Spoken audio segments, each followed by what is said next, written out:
Welcome everyone to another YouTube live stream here at the SlabStox YouTube channel. My name is Aaron, your host, joined by Nate. And today, I'm sure if you joined this live stream, you saw the topic for today. We are talking about the sports card market dip, because not everything, but some stuff, most stuff I'd say that you all might be accustomed to is on its way down right now. And I think that there's a lot to pick apart here, why, what to do, how to navigate it. And I think it'll be a good, fruitful conversation. And we'll probably learn some stuff from you all in the comments too, and what you're thinking, because your thoughts definitely matter on this, probably even more so than our thoughts for sitting here on camera. Very interested to see what everyone thinks and what's going to happen. And I just want to welcome you all to today's show. So let's get it popping. And we are going to have some awesome screen share action for today. So before we get into SlabStox Pro showing some data on the last 6 months, we have a couple of things to talk about. And for those wondering, if you're just tuning in, watching, and are like, what the heck, SlabStox Pro? Go to slabstox.com, click the SlabStox Pro tab. You'll be able to read about it. You'll be able to watch it here live, the actual software and the database, and then you can pre-register on that tab, SlabStox Pro tab on slabstox.com. So the sports card dip. But before we talk about a dip, let's talk about an increase. Tim Tebow. Hey-o.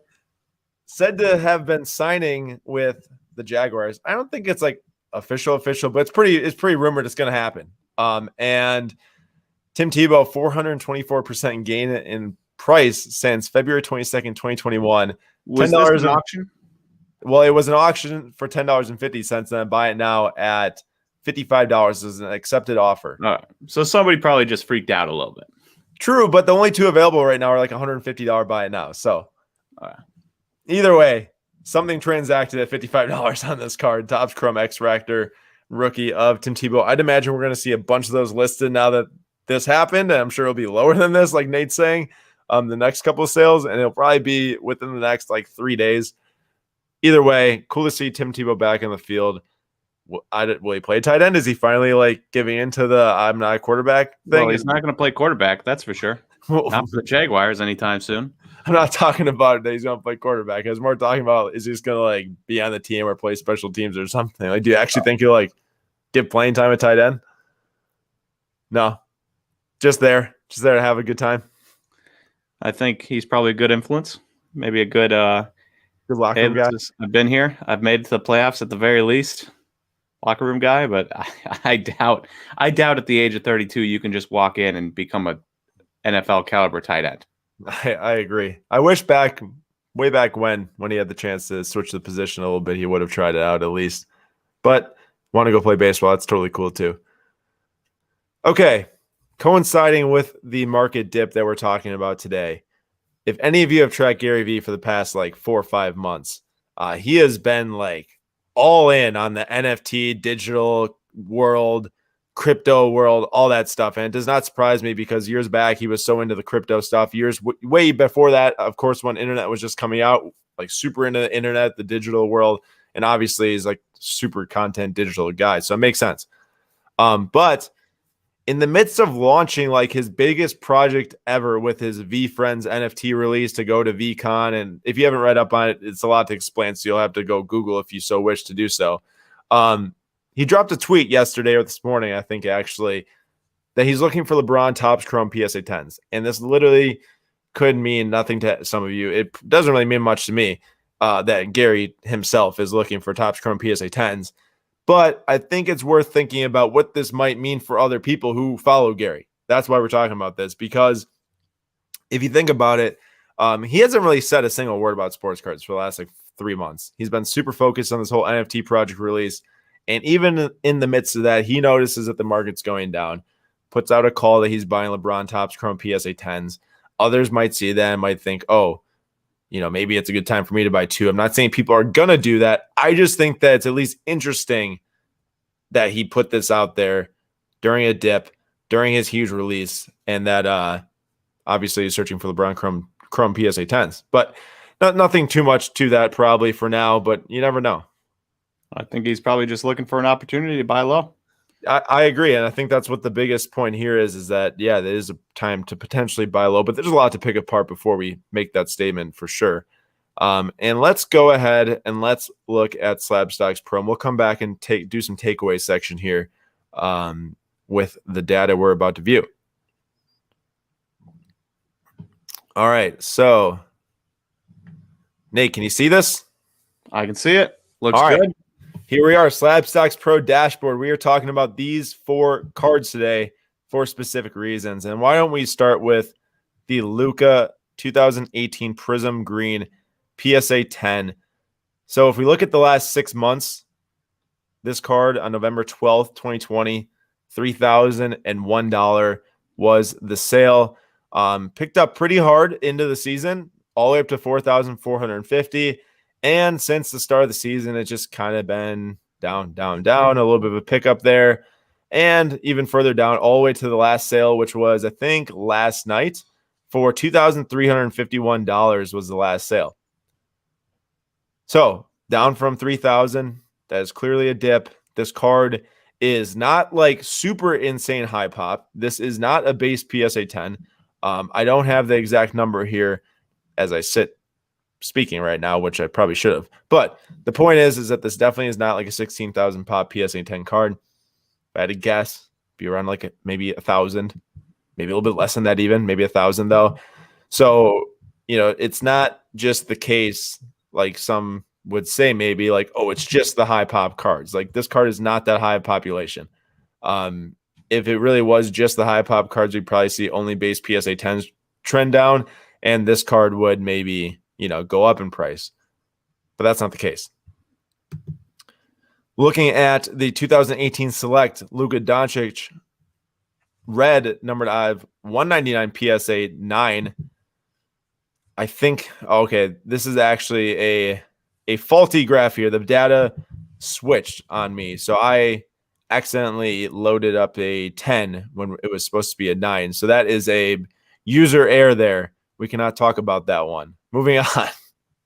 That was completely my bad. Hey, speaking of Luka, 1,084 PSA from PSA graded 611 PSA 10s. Do with that what you will. 611 PSA 10s out of 1,084 for greens. Yeah, so it's really low pop. All right, let me do something really quick. So this card. Oh, I'm just looking at. I just featured the wrong card. Never mind. Let me pull it up. I have it in here. I didn't mess up.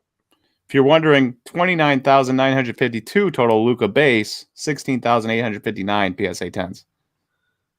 This is what I meant to look up right here. It was the 2016 Select Luka red of 199 PSA 9. So this card was 515 all of last year, all the way until this year. There's just not much sales data on this thing at all. Here's the 5-year trend, or really, it's really like a year and a half trend back to the 2019.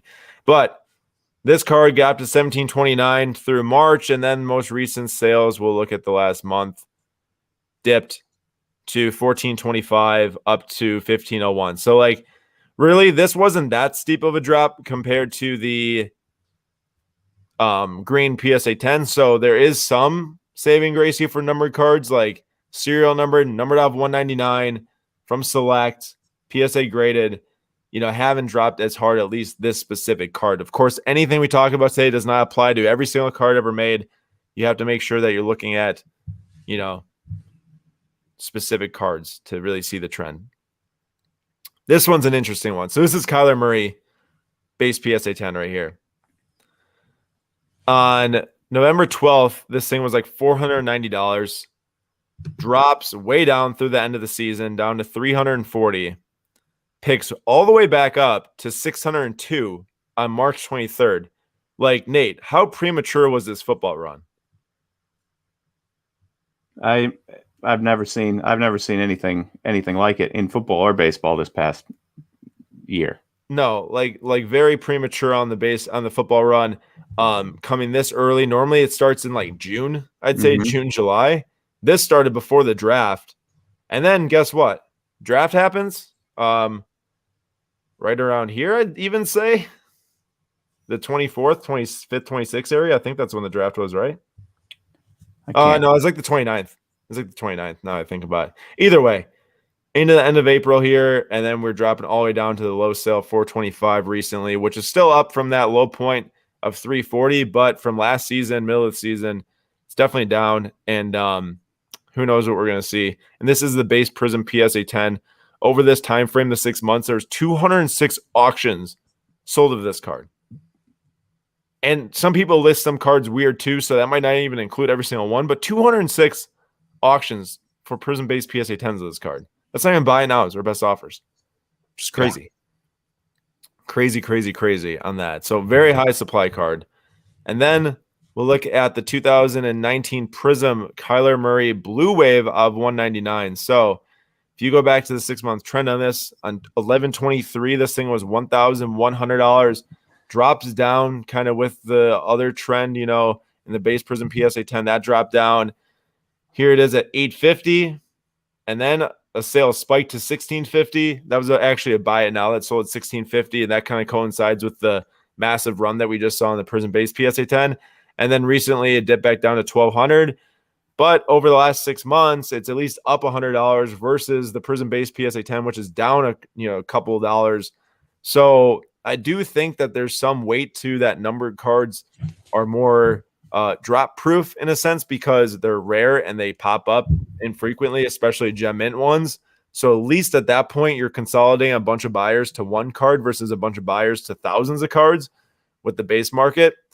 And that kind of concerns me from the standpoint of the base Prism PSA 10 market and PSA 9 market and silvers and stuff. And I think that that's the next topic that we will jump into here. But this data, all from SlabStox Pro.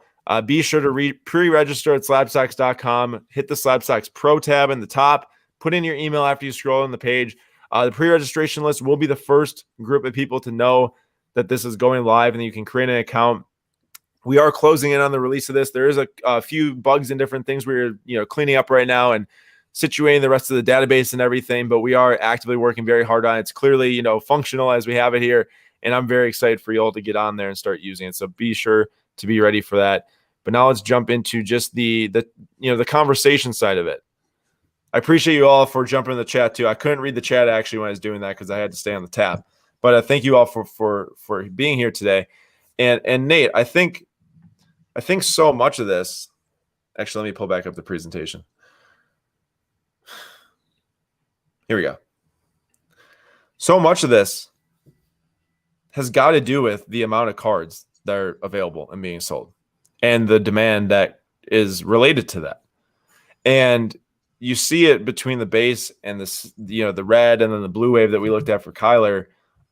Completely different ball game because of the fact of how few there are. And I kind of want to pop up this thing here that we can. I know this is I haven't done this yet with the whole SlabStox Pro share things. I'm trying to figure out the order of how to do these live streams now, but I think we should just talk about these points right here. I came up with these before the live stream. And anyone else in the comments, be sure to give your reasons for the potential dip right now. Here they are. Number one, stimulus checks run out.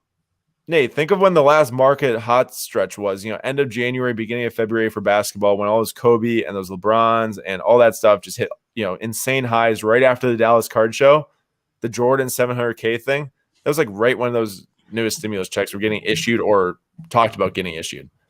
COVID restrictions loosening. People are doing other things other than just sitting in their houses and collecting cards and doing card stuff, although that's what I do all day.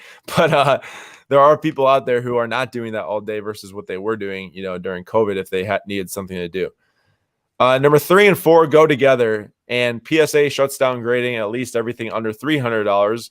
And because of that, they are now grading faster. They are grading the submissions that are all outstanding, that massive backlog for the last year they are working through. And as that happens, too much supply for sale at one time comes in the market. And then what we see here, the most important point about number 5 is that people that graded a long time ago, they bought in so cheap. Anyone that graded in the last 9 months to 10 months bought in so cheap on whatever they bought. They threw it in a bulk submission. They paid cheap on the grading. They get it back, and their cost basis is like minimal compared to what the PSA 9 or 10 value is today. That generally goes for a lot of cards people would be grading. Nate, I'm sure you would be. I'm sure I'd be too. And I get why it's happening. Everyone getting those cards back are so inclined to sell for below what the market is to get a sale and to get their profit. Yep. And there's nothing I would 100% do the same thing. There's nothing wrong with that. I would do the exact same thing.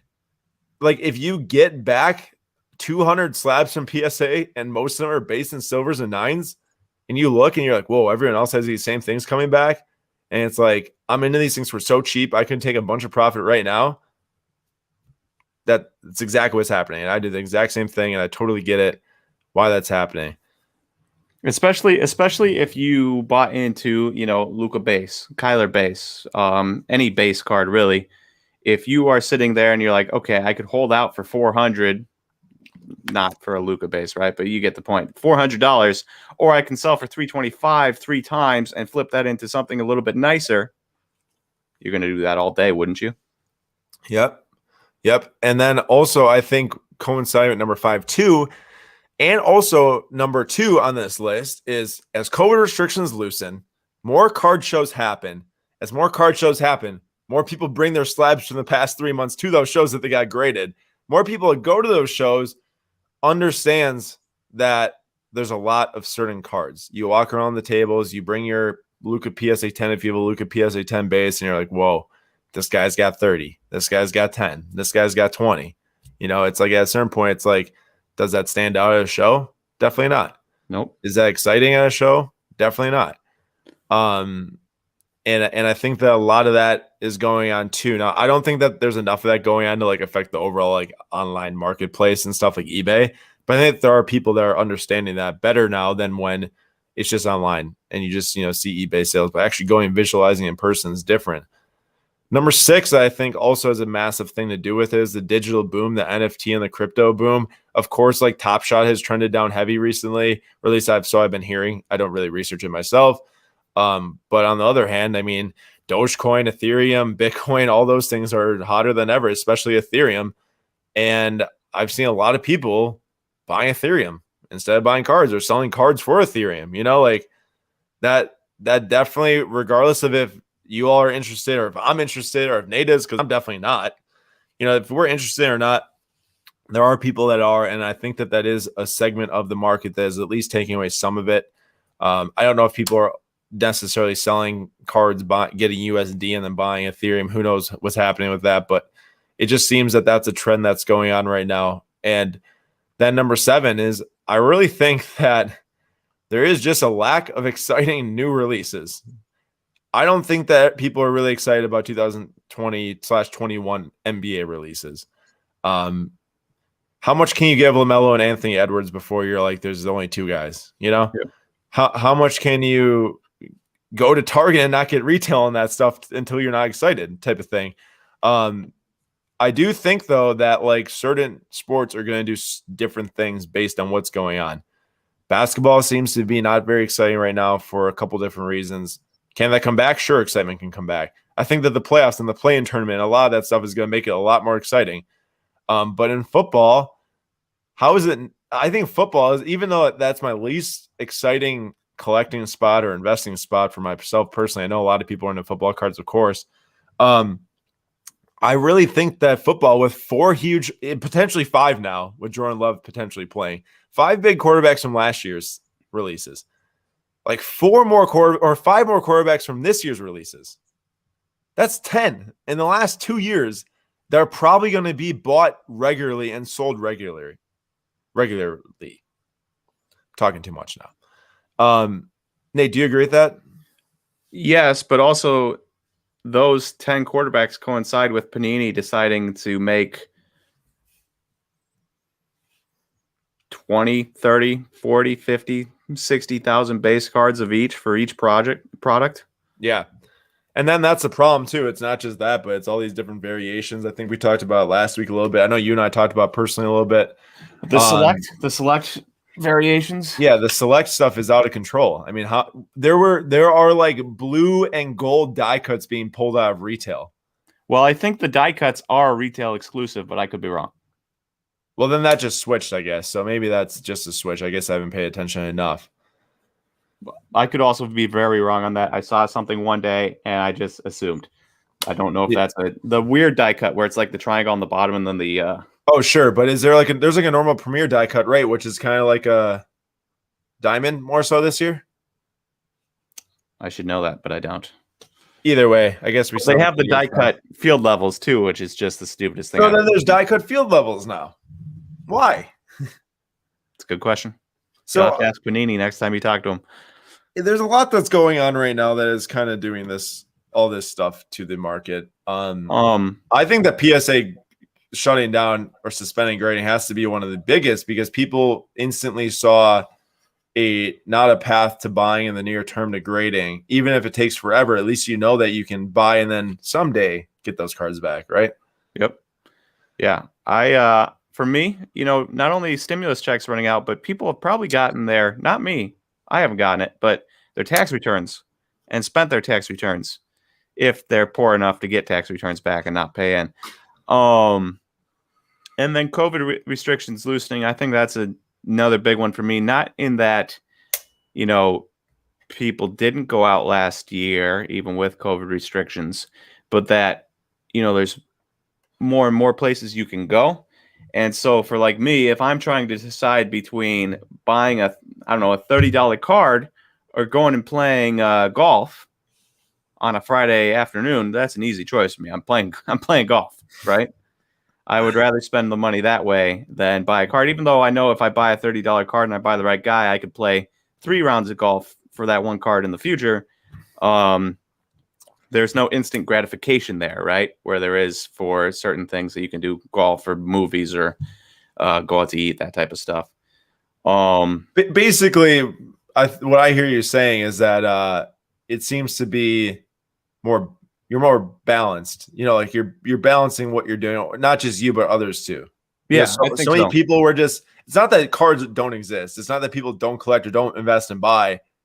It's just at a smaller capacity. Yeah. Last year, you're sitting at home, you're working from home, and you're literally not going out. You're not spending oodles of money on drinks at a bar or food at a restaurant or a tip at a restaurant, right?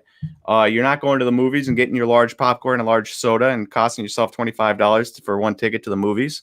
And so then you have that money to go spend, and you have nothing to spend it on. I mean, how many video games can you buy before you have no time to play, video games or whatever, anything else anybody does? And so all of a sudden, people definitely turn to cards, and they were spending every extra cent on cards.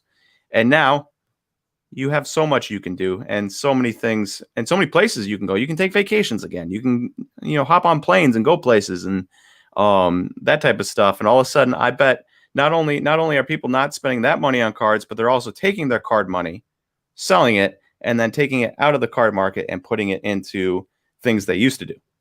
Yeah, and that's I think the biggest point is the money that might get grabbed out of the market because of stuff, not just like reallocation of new funds you make from like a job or something. Yeah. It's potentially taking profits and spending that profit somewhere else other than cards. Now, I think there's multiple different ways to look at it, though, because like for some people, this is their business. There's actually a lot more people now this is their business for than 2 years ago. Like an insane amount more. Those people, at least in my opinion, I also probably include myself in this, is that those people are probably not looking to take the money out and then go spend it on vacation. Because any money that's not in their business is not making the money, because there is still areas. Like, I want to say this too. We just talked a lot about why the market's going down and we haven't really talked about what to do yet, but talked a lot about why the market's going down. And there is still 100% a lot of opportunity. If you do more research, if you find new ways, if you find new things, like it just gets more competitive. It gets harder, and certain things that were easy before are not easy now. How easy was it, a year ago, 8 months ago, to buy a Luka base PSA 10 or something else like that? Or buy any rookie quarterback in the offseason and just wait and you make money. Right. So there's that. There's definitely opportunities, but strategies need to shift. For myself, I've, tried to find strategies in the soccer card market that I wasn't applying before, because before it was buy your $10 rookie card, send it to PSA and wait a year and get it back. And then your PSA 9 or 10 might be worth $50, $75, $100. And that's a great strategy for people to have that just isn't available right now. So I think a lot of people are kind of like, well, I don't know what my strategy is, so I don't really know if I should be spending money too. We might see the moment that PSA reopens, and if they figured it out and they hired 3 times their employees and they can accept those $25, $30 submissions, you might see all this stuff start over again with the market. I also think it's looping on or building on that. I think this is one of those things where humans are kind of predictable in that if you see something going down, the card market was going down probably because of PSA, right? PSA news and other news on top of that makes it go down a little bit. Well, when you're not expecting something to go down and it starts going down, it's highly unlikely that you're going to buy in at that moment, right? Right. And to back up. So it's just going to keep dropping. And I think a lot of people fall into that. I fall into that where I'm like, oh, I don't want to put money into that right now because I don't think it's going to go up for 4 months and I'd rather get that money out sooner. And so I think a lot of people run into that situation where they watch the NBA modern market go down or soccer market. Erling Haaland, right? He went down or something like that. Yeah, he got eliminated from Champions League, but he also is actually hurt right now. He didn't play last game. The baseball market, right? Unless you happen to be a fan of a dude that was like $2 and got some MLB playing time and you made money. There's a lot of guys, Mike Trout is down even though he's having the best year of his career. And so there's a lot of guys stuff that just doesn't make any sense. And I think it's just everyone kind of in the same mindset of, oh, why would I buy in now if it's going down? I'll wait to see if it starts going back up before I buy in. Check out this comment from Drew. This is a great comment. Demand on eBay has dropped due to so many card shows, which causes prices to go down on eBay, which sets the value of cards. This is a great point because recently I've also we have 3 big shows this month. We just did Miami 2 weekends ago. We're doing Wisconsin Dells this upcoming weekend, and we're doing Dallas at the end of May. I for sure I have been buying quite a bit of soccer through eBay and stuff, but I'd get more cognizant. Like, do I need some cash for the show? Do I want to buy at the show?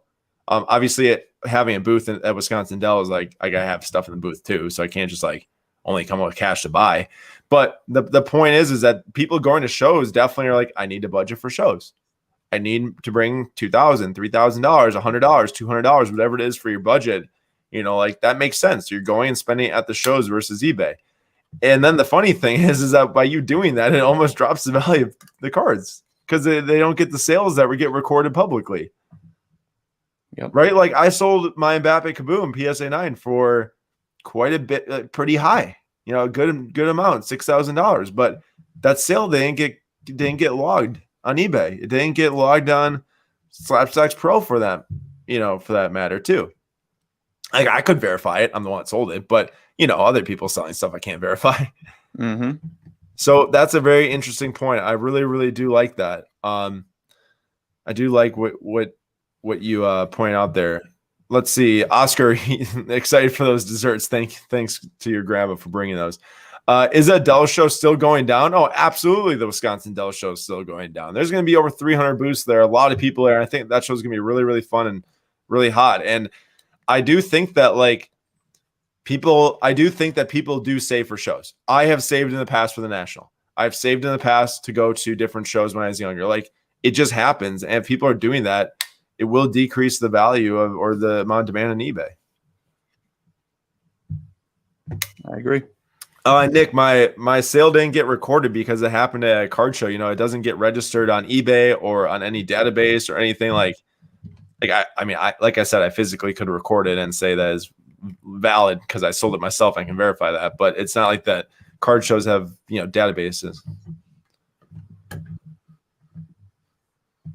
It'd be interesting. Tom Adams said one day we will have to register these card show sales for that reason. That'd be kind of funny if somehow there was QR codes that you could scan once you get into the show and you actually put your transactions through this thing and then databases get collected. They should put a QR code on the back of every card. And then you plug in the price when it gets sold. And then it gets logged for each show. Each show holds a database. Each show gives SlabStox Pro the database for each show. And then we log them into the data. I like it. That'd be cool. And then people mess with the prices that they didn't go for because they want their cards to go for higher. And then it's a whole big thing and a problem.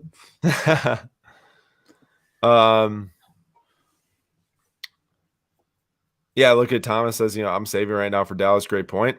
People got to save to go spend at shows. Yeah. And I mean, for me, right, I have a number of cards that I would like to buy right now. But I'm not going to buy any of those cards with my savings or my checking until I sell some other cards. But I wasn't planning on selling any cards until I saw the card show. Right. So, like, if there's plenty of people like me doing that, all of a sudden, if you get more card shows, and we're going to 3 this month, if you've got plenty of people going to 3 or 2, and they're spread out a little bit, you're taking, I mean, I've taken myself completely out of the market, right? 100% out of the eBay market for cards. Not that I'm always in, I'll buy here and there, because I don't have the funds to like buy constantly, but I'll buy here and there. And you need those people that buy this one card here or this one card there and spend, $400 on a year. If you take them out completely for a summertime because they're going to card show after card show after card show, and you multiply that by 1,000, and they each spend $400, 400 grand. See, but here's the problem with me now is that I'm like acting the opposite. Like my plan was this: go to Wisconsin Dells with a good amount to buy. I did not go to Miami with really anything to buy unless I sold in Miami. Like Nate just said, he's going to Wisconsin Dells with cards. If he sells, he'll buy type of deal. That's what my strategy was for Miami too. I want to switch it to go to Wisconsin Dells, with cash so I can buy at the booth and buy soccer cards from people.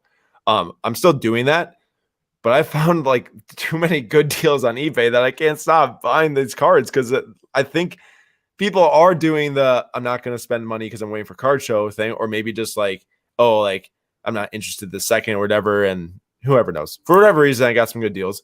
And it's, I like, part of me is like, dang, I wish I didn't buy that so I could go buy more at the show. But on the other hand of me, it's like, oh, it's such a good deal. I had to buy it. So, Well, I think you're in a little different boat than me because you're like, I see a good deal, you buy it. If I saw a good deal right now, I still wouldn't buy it because I haven't sold my cards and I don't want to sell them on eBay and give eBay 12%. I would rather give somebody a discount. I sold some cards this past weekend through Instagram stories on my SlabStox account. So like that kind of helped fund those things. But I'm in this bad spot to where I can't stop buying. I am such a like bad, like when I find deals, I just keep buying. Like, I think a lot of people are probably like that too in the card market. It's like when you know, you keep going. Of course, sometimes, let me find that comment again. It's way up here. Oh, sometimes if you're like Dwayne, you think you're getting a deal courtside at 2.1. I think this is the Luka courtside. And then bought a second at 1.8, and now the last sale is 1.6. So even sometimes when you think you're getting a steal, if he just waited a little bit longer, he cost himself, $800 compared to the last sale. Yeah. So sometimes you think you're getting a steal and you're not. So let's talk about this. This is a good topic of discussion. Y'all can throw in your comments into this too. The whole like herd mentality of the market. Prices are going down. No one wants to buy. Prices are going up. Everyone wants to buy. Mm-hmm. I think that not enough people are willing to buy in on the dip because possibly that reason that Dwayne just said. You risk it going from 2.1 then to 1.6. If you buy when it goes from 1.6 to 1.8 and you think that it can go from 1.8 to 2.5, then you're buying up and you're part of the reason why it's going up too. But that's why I think that the timing, if you know what you're doing, you could do really well if you like time that dip well type of thing. It's one of those things where I think it's just human nature. It's hard to be like, hey, I bought at 2.1 because I saw it's going down. If it goes to 1.6, you kind of get a little panicky and you're like, well, how far can the bottom drop out? And you might panic sell, that type of thing. But if you believe in your process and you buy at 2.1, you just hold on to that and let it ride. And I'm sure you'll make money. And let's be clear. We actually were having a similar discussion about this last October, I think, or September, after the NBA bubble. It was real. It was like 40% dip across the board, like very, very real. And I remember Sam did the whole quote, "The sky is falling" video and stuff, and then of course it bounced back and it went even higher. Some of these cards in the NBA bubble, not all of them. Anthony Davis didn't reach the height of the bubble and everything, but this happens. And Rob pointed out, if you're in the business long enough, you realize that dips happen all the time. And you really need to, figure out what's right for you. I think that's the most important part. It's like, what's right for you? Like, what do you want to do? Do you want to buy rare cards? Do you want to buy non-graded? Do you want to grade them? Because no matter if the dip is going down or not right now, people have bought non-graded and have their cards sitting at PSA. If you didn't overspend, or if you didn't pay for super like high grading for a card that makes no sense to high grade with, you'll probably still make money in 8 months. Like Nate, your baseball cards. I'd be hard pressed to believe that those won't be higher than the cost of the card plus submission for yourself. I mean, yes, it's highly unlikely unless every single thing PSA 9s. It is almost impossible for me to lose money, even if guys are dipping, right? I sent in some Gavin Lux because I was like, maybe get some time. Well, those apparently dropped to $30. I haven't checked in a while. But even at $30, as long as they PSA 10, I'm still making money. Not a ton, but I'm still making money. And so that's the thing. If you get in really cheap and you send in a little bit harder to do at $25, you buy a Gavin Lux rookie for $1 and you send in for 25, you're not making any money at the end of the day. But at 17, and those were kind of just water under the bridge at that point with all the other Bows and Jordans and stuff I had and Kyle Lewis's. You're still making money, but yeah, I don't know. It's one of those things where you got to buy the right guy, because if you're buying Gavin Lux and sending him in now and he's $30 in 8 months, you are not making money. No, and I think that there's some points here we need to point out. So, Chris, if you believe in cards, you should buy in this market as long as you're buying the right cards. I 100% agree with Chris. I have been buying for the last 2 months now pretty hard and religiously in my fun soccer card market that I really enjoy. And I totally believe in the card market. Otherwise, I wouldn't be sitting here right now talking to you all. I totally believe in the soccer card market. Nate believes in the baseball card market. But you got to really, really, really, really, really be confident what you're doing, pick apart what you're doing, and understand what you're doing. There is no more, everyone's buying Luka PSA 10, let me go buy Luka PSA 10. Do not do that, please. And I think something I want to point out here is, Nate, when did we do that live stream? I'm trying to find it.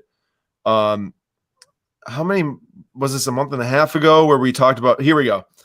Almost 2 months ago, we did the forecasting the 6-month sports card trend, got over 6,000 views.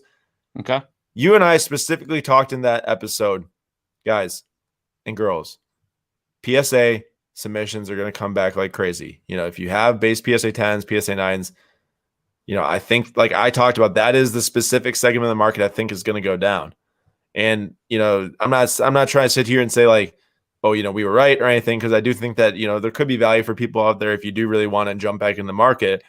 But this is very important sharpshooters comment. I stayed away from the base cards and common rookies from day one. I've seen this before. I'd say a year ago, Nate and I, bullish on the base PSA 10 market because you could buy non-grade. You could grade cheap. They'd come back from grading. And also the fact that the pop reports are small and demand was still rising. We were bullish on the market because you could get a Fernando Tatis PSA 10 for $30. Exactly. Right? And I not $300. Right. And I wanted to make that clear. I wanted to bring up a point, sharpshooter, I stay away from base cards and commons from rookies from day one. Now, I have a lot of base cards and common cards at PSA. In fact, probably all of them. But you better believe the moment I get those back, PSA 9, PSA 10, I don't care. I am selling them. And I am getting out of them.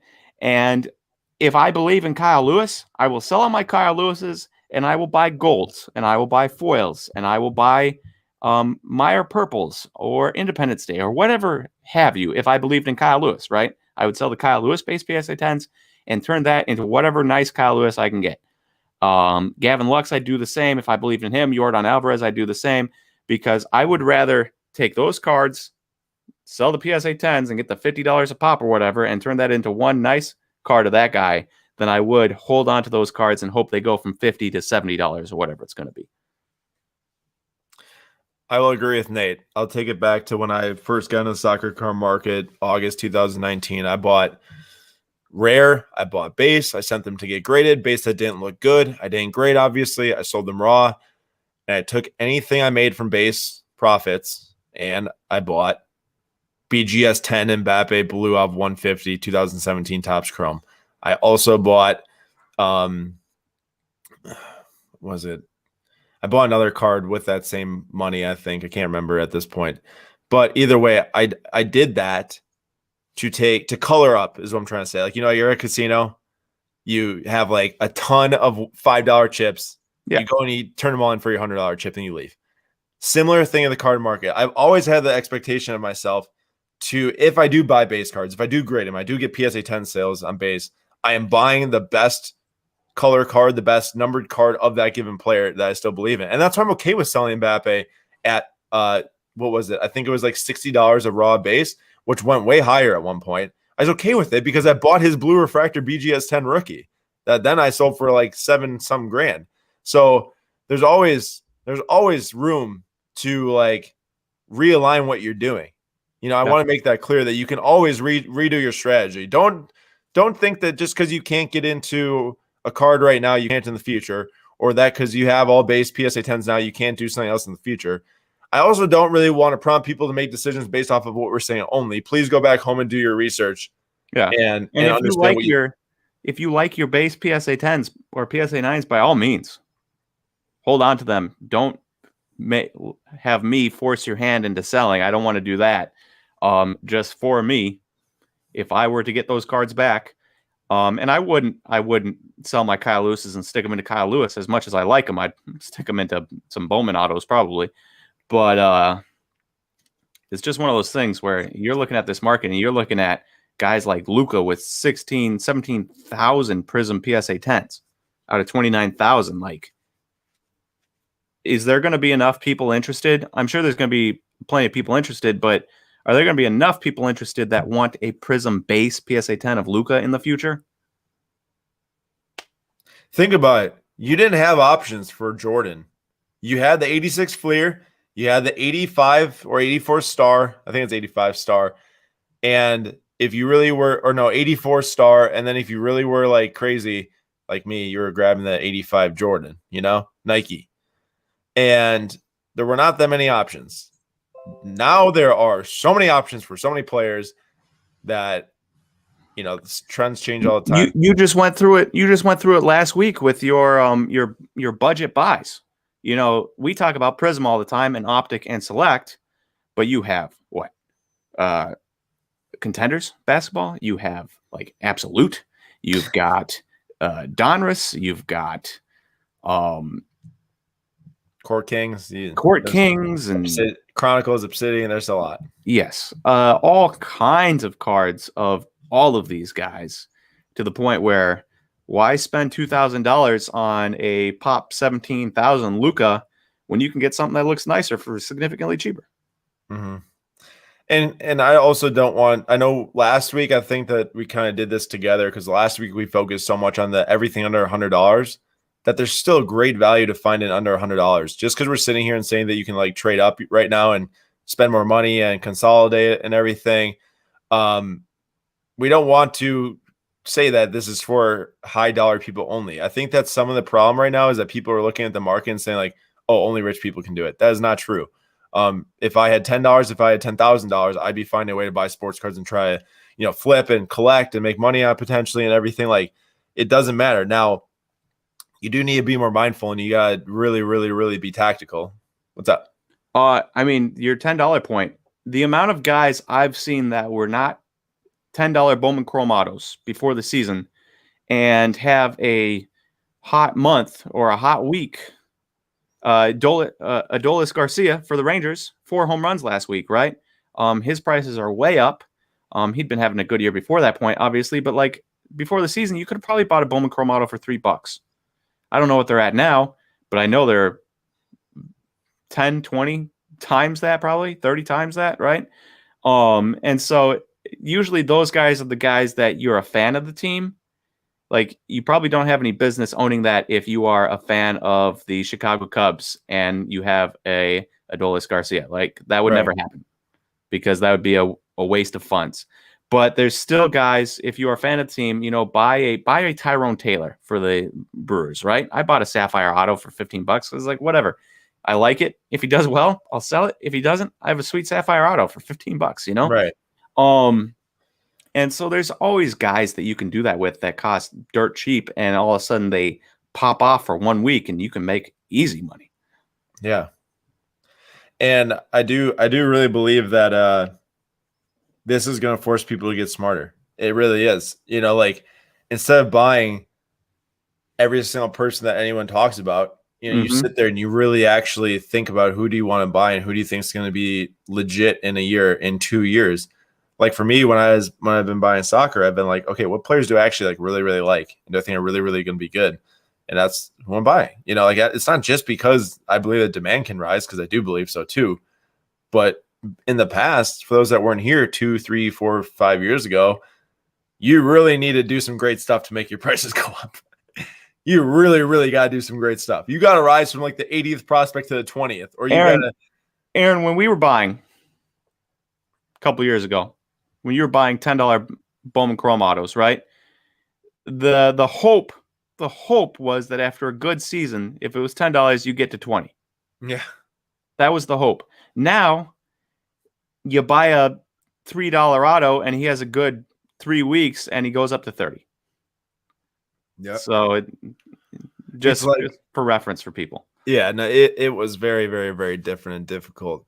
Magic, thank you for this comment. With Aaron, Nate, and this chat, this is turning into one of the most informative sports card analysis talks I've seen. Not joking, so much great information here. We appreciate that, and all 100 of you watching right now. We appreciate you for being here too.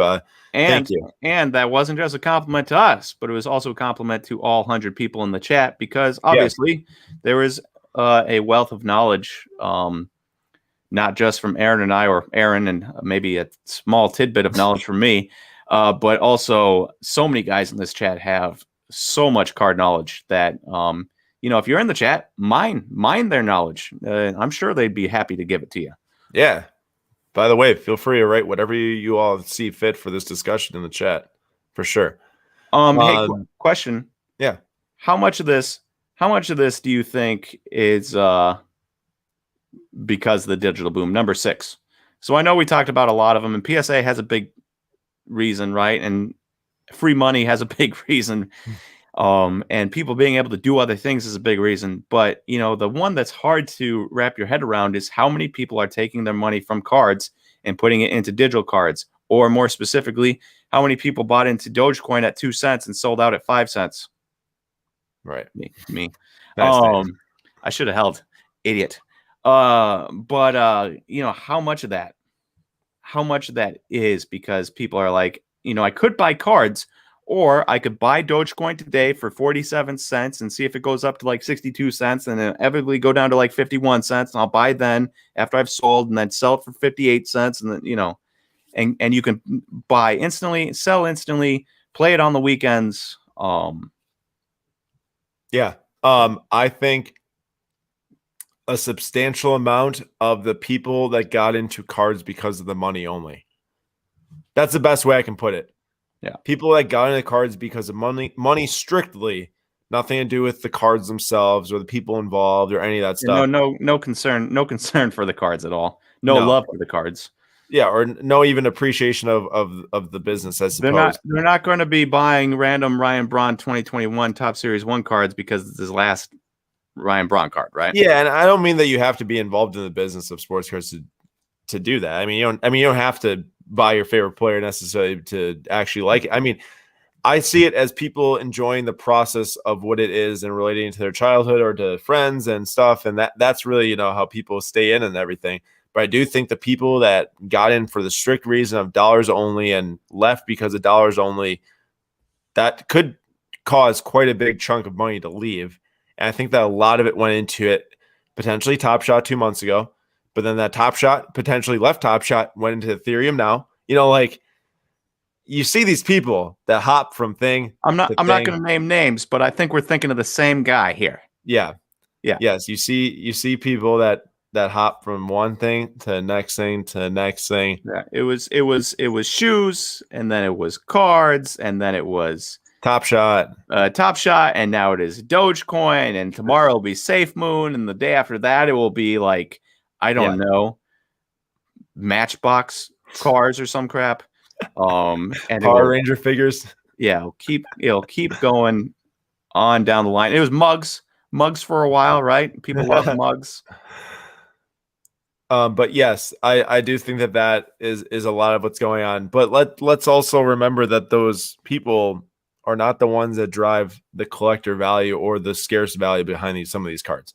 I mean, you are still going to see cards sell for all-time highs in multiple categories, in multiple different players, in multiple different cards, because there's a large part of the market, myself being one of them, that doesn't care that Joe Schmo that traded shoes and now trades Top Shot or Dogecoin or crypto isn't buying a base PSA 10 of Luka anymore, or cases of sealed retail wax. Like, I don't care about that. I'm still going to go buy my high-end Mason Mount. And there's plenty of people like me. They're going to do that with their own players, with their own things, with their own teams, with their own sets. Yep. And I think that's what to really remember here. This is not supposed to be a doom and gloom sky is falling. Chat. This is not supposed to be that. And I think that Nate would agree with that. This is supposed to be a, hey, look and see why people are maybe spending less money on cards, figure out where they're spending less money on cards, and figure out how you can maybe strategize going into the future with that in mind. And this might, who knows, market might pick up hard. Just because we're talking this right now, it doesn't mean that market can't pick up really hard through the end of the summer and stuff. Yeah. It definitely could. But keep in mind for the next time that the next dip comes, because it's going to happen year over year over year. We're going to see different dips at different times for different reasons. Keep in mind that this stuff we're talking about and the cards that are susceptible to this stuff are the ones for a reason. And those are going to be the ones that constantly go through those flows. Yep. You just have to adjust. You just have to adjust your mindset. And, some of it might be, hey, you could have bought a Prism PSA 10 Luka or a Prism Silver PSA 10 Luka, and now maybe you go into something that isn't as sought after like a green, but the pop report is significantly less. Right. I definitely agree there. Like, I think that stuff runs its course too. That point was not on there, but stuff runs its course. People can only look at a chart of Luka Prism base PSA 10 so many times before they're like, this card is nothing to me, or like I just posted about Anthony Davis Prism base PSA 10 today, like pretty stabilized right now around $2,000, and he had a huge game last night, but there's only so many times that people can see that card. Aaron, let me ask you a question. Yeah. You love cards. Yeah. Like love cards. Yeah. Like my entire life. And so you're a little bit different than a lot of people in that, like I like cards, right? You love cards. Sure. And you love Giannis. Right. But if you had a Giannis rookie Prism, say 2, so you could hold on to 1, would you really care about it if it's a Prism base rookie? I know it's Giannis and everything, and you love cards, but it's still a Prism base rookie it's your favorite player. It's your favorite buck of all time, but it's still a Prism base. Can I sauce you a situation? Yeah. Last summer, when I was, going out of some of these cards and stuff and figuring out ways I wanted to, run SlabStox FC, all that stuff, I kept my patch auto of Giannis 9.5. I kept my cornerstones downtown insert PSA 10. I no longer have my Prism base PSA 10. Yeah. And so even a guy like you that both loves the player and loves sports cards, you have literally no interest in a Prism base, and I don't think anybody does. You're not going to sit there. I mean, some of you might sit there. If I had a Prism Luka, I'd be like, yeah, I love this card because it's my most expensive card, right? But for like people that have been in this a long time and have been good at flipping and buying and flipping and buying, they're not going to care whatsoever. It doesn't even matter if it's their favorite player. They are not going to care about a base card because it's just, there's no eye appeal. It's not interesting. I mean, there's just so many of them. I'll tell you what, there's only a very select few base cards that I'm a fan of. And it's stuff that was so low production that it matters, like certain Topps Chrome sets that are really rare that don't have many parallels. That stuff is cool. Cards that don't have any parallels in that set are cool. I'm a big fan of Contenders Soccer for that reason. Chronicles. There's 3 variations of the card. There's the base, the red short print out of Tebow, and the cracked ice. And that's it. Base cards matter there. Base cards don't matter to me when there's a base and then there's 50 other parallels. That is where it starts to get really, really dicey. So like if we're talking like select concourse, you couldn't care less about select concourse because you still have the premier level base and the field level base and, every parallel inside those parallels. Mind that you also have a club level base now. Oh, you have a club level base too. Silly of me to forget that. How could I forget that? Okay, so we got a few minutes left, so I got to run through a couple of things here for the people watching. But we do have 3 breaks left this week for SlabStox breaks. We have 1 soccer break left, a few spots left in an Obsidian box break. We have not opened Obsidian yet here, but I'm very excited to dig into the soccer for that. Some really beautiful cards out of that set. I really like it. And then we have the basketball budget break, which has a few spots left, Hoops and Hoops Premium Basketball. And then we have Pokemon packs. We have a few PX packs left, bundles with a 1 in 6 chance at a really cool PSA slab. It's going to be pretty sweet tomorrow for that PSA slab. So check that out, slabstox.com/shop. We appreciate your support because whatever we do through breaks and through anything else, that's what makes SlabStox Pro run. That's the only reason why I was able to sit here today and actually show you it and what's going to be available for free for you. We're definitely taking anything that we can generate and reinvest in our business and reinvest into helping out the community through SlabStox Pro to get data into your hands for free. And that is very, very important for us. I like it. Pulling a Hedbert while listening to me talk about Hedbert, destiny. That's awesome. And then also Slab Shield. If you all haven't seen this, protect your investment. I've been using these on a lot of my high-end cards. Scratch proof case SlabStox, or it's not case, scratch proof shield that goes over the top of the PSA or BGS slab at slabstox.com/slab shield. You can order yours in quantities to get price breaks. I'm a big fan. And the more I put on, the easier it gets too. These things are very easy to put on once you practice a bit. And I definitely hate scuffed up slabs. I have my entire life. And I'm putting them on any card I'm getting. Basically, that's over $250 is kind of like what I'm calling it. There is a little bit of the pros that I just said too.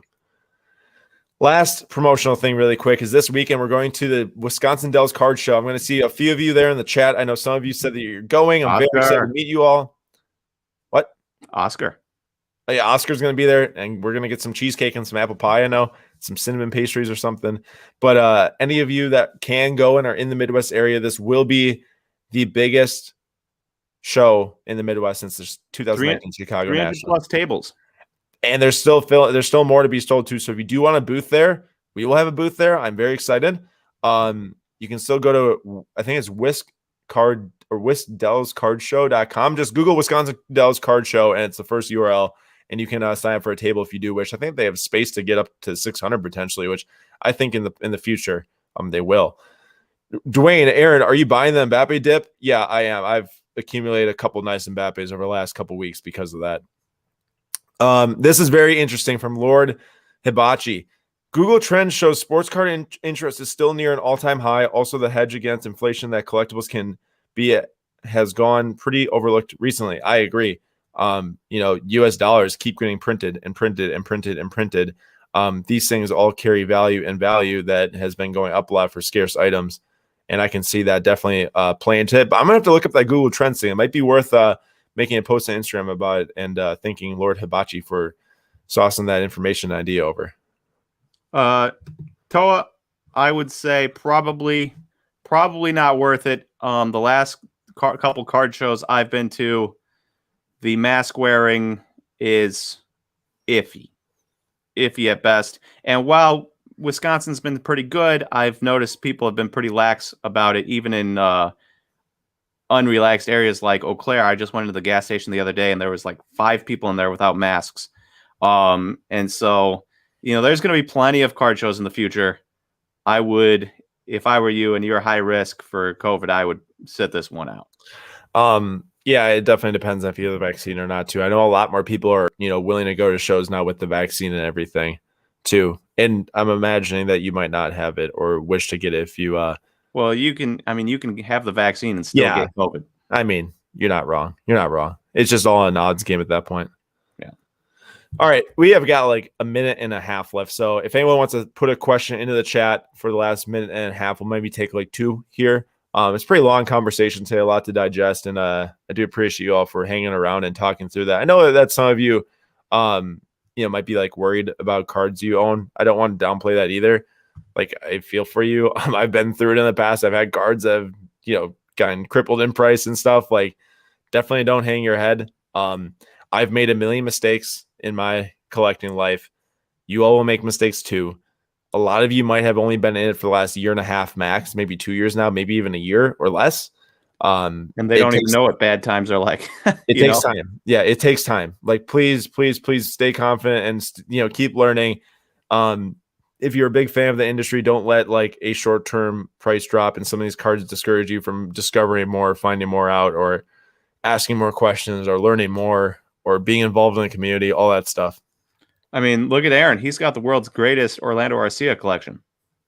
Guys, when I was Nate, how old was I? Like, I was probably like 17 or something. Oh yeah. I spent like $2,000, which was pretty much everything I had, except for like my Forrest Whitley collection, maybe at least $1,500 on Orlando Arcia. And hey, he hit 3 home runs yesterday for Braves AAA team. I was hoping you were going to say Braves MLB team. That's insane. But the point is that at that point, let's say that we were like 10 years along the timeline and I was like still 17.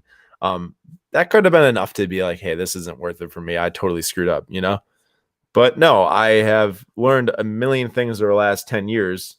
It hasn't been 10 years since that. It's been like 5. But and it's made me better every single time, which is great. You guys have any news about the National? So I did see that they announced that in July, Donald E. Stevenson Convention Center is going to reopen for events. So I imagine the National too. It all sounds like good things. It's pointing up, the idea of the National happening. So I would assume it's going to happen. But of course, I know that they're waiting to get like a very concrete ruling before they say anything from Illinois State and all that stuff, Rosemont City or whatever. Chelsea or City, Nico, I got to pick Chelsea, man. I'm a huge Mason Mount fan. All those other guys got to go with Chelsea, although I know a lot of people are picking City. But Chelsea's been playing really well recently and beat them twice in a row. Wait, was that who you guys were playing the other day when I accidentally called them? Yeah, it was Man City. Man U. Nate sends me a picture of the TV as Chelsea's playing Man City. And he's like, Man U, just to get in my face because he knows I like Chelsea. And I'm like, dude, not even playing Man U. Same difference. Aren't both New York baseball teams the same? Right, Mets and Yankees, super similar. Yeah. Super similar. Hey, answer this. Oh, Vlad tops NNO and tops Chrome, hold or sell. So I know we just got done talking about how I would sell all my base and buy into something more expensive. And if that's the route you want to go, I would do that and get into something a little bit nicer of Vlad. But if you're not planning on that, I would hold because I do think Vlad is one of those few guys that actually has room to go in his base card when compared to a Soto or Acuna or Tatis. I think he's right. I think he's right there with his bat, not the glove, obviously, because he's first baseman. But I think he's right there with his bat where he becomes, that fourth guy in that tier. Last question here from Muse. What's a good basketball card to start my slab collection that's not too expensive? This is what I do. I would go to last week's live stream a week ago today. I would watch the basketball section where I talk about some different sets that are cool, and you should then look up those sets, figure out if they're cool for yourself. And then what I'd recommend doing is typing in the set onto eBay and then typing in some player names that you enjoy, typing in like PSA or BGS, and like sorting by maybe under $100 if you're looking for inexpensive. And I guarantee you that you can find some cool cards, some cool slabs for under $100 in eBay from those sets. And maybe people like them in the future and they gain some money if it's a good player that progresses over time. But that's really up to you. But that's the best way I would say to do it. Pick a set, pick a grade, pick a player, and kind of find stuff that you enjoy. And, you can't go wrong with that if you enjoy it. That's why I like to think too. All right. Good place to end. Oh, okay. Yeah. Nate pulled a 5-5 Mario Feliciano. Love it. Obviously not a first, right? And we all want first, but sweet card, and he should be the catcher of the future for the Brewers. Fingers crossed. I just want to pull that up because I knew you'd like that. Rob, thank you. Muse, of course. And everyone, thank you so much for watching today's live stream. If you have any questions, hop onto the SlabStox Instagram page. I'm sure you'll be able to put some comments in there and we'll reply or other people reply. Normally, people are very good about replying to comments in our comment section. We built a nice little community there to help each other out. I appreciate you all for watching. Nate, thank you for joining me. Yep. We will see you all next week, 6 p.m. Eastern time, the same time. And get to that Wisconsin-Dallas card show if you can. And if you can't, you can at least join tomorrow's break stream at 3 p.m. Eastern time. I will see you